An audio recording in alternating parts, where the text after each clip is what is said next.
Um, yeah, I got a call yesterday morning early from Alan to make sure I got my speech done, and I had done it after Easter when things were quiet. Then I caught up with him a second time at 5 p.m. and he said, would I speak at the conference? I said, yeah, I am speaking. He said, would you open it as well? So after a late meeting in the Dáil with the Cabinet Minister, where Alan brought some speakers from the airport to meet a minister, I was thinking about it and saying, why? Why did he ask me to open this? Was it because on the train to Waterford more than 25 years ago I talked to him? By the way, I want to say to you that all that time ago it was still socially acceptable, more or less, to talk to people you didn't know on the train. We were both from Waterford. No, that wasn't the reason. Was it that I'd been involved in the mid-80s in Men's Rather Loose Network, men's movement? No, he didn't know about that, he didn't remember that. Is it that I'm an all-round decent guy? Well, there's a handful of people I hope believe that about me, but they don't publicise it, so it's probably not that. And then a trait, it's that I'm a suit. I'm an official from Official Ireland. I'm director of CUSC, I'm director of the Victims of Crime Office, and I work in the Department of Justice and Equality, so I can't get more suit than that. We work in CUSC with the Men's Development Network in their there's so many names. It's amazing. The technology they use, I suppose you might say in big words, is Men Ending Violence, MEND. But we know them as SEDVIP, Southeast Domestic Violence Intervention Programme, where they work with perpetrators of domestic violence. We also fund them MOVE and Northeast Domestic Violence Intervention Programme. We're trying to improve the data they gather, help them to reflect on their practice, be more critical about it, and to cooperate together with the other. There's 13 programmes in total in the country.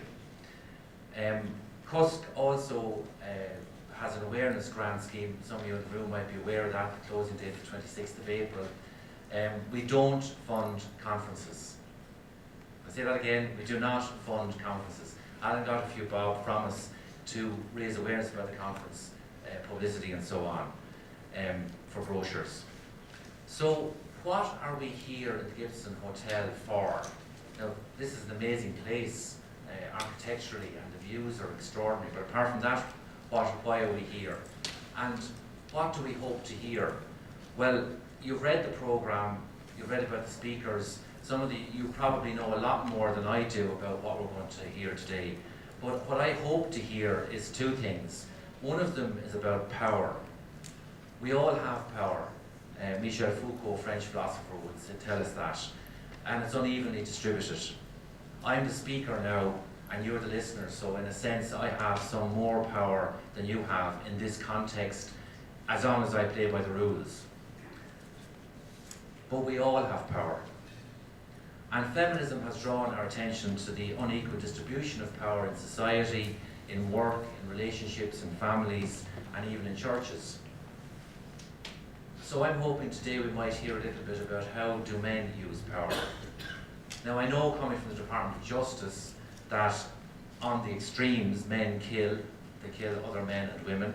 They rape women. They engage in domestic violence.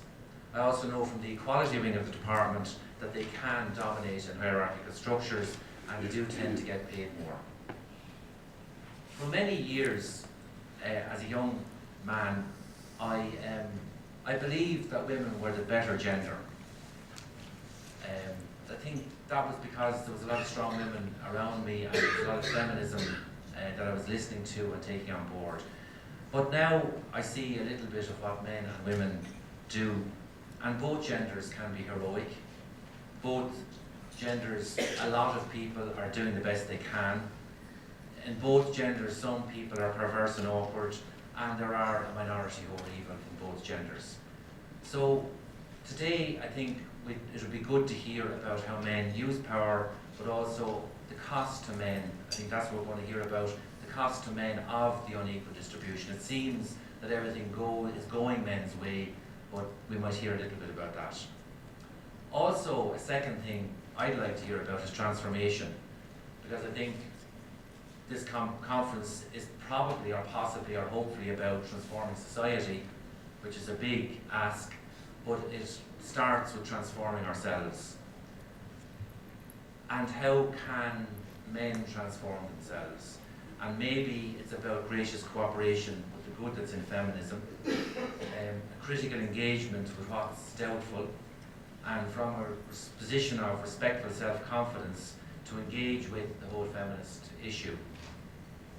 I think Alan was going to say a bit more about today and the content, but I just leave you with a poem around transformation, and it comes from Eastern Europe, very philosophical, very deep, so get your philosophical ears out and listen.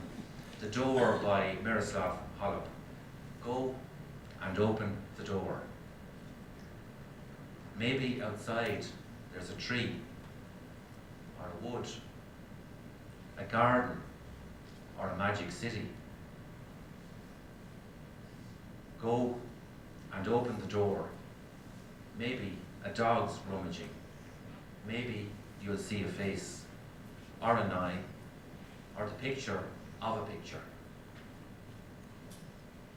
Go and open the door. If there's a fog, it will clear.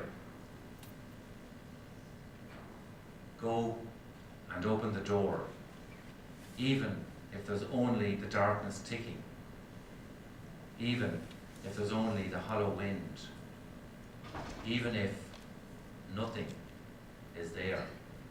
Go and open the door. At least there'll be a draft.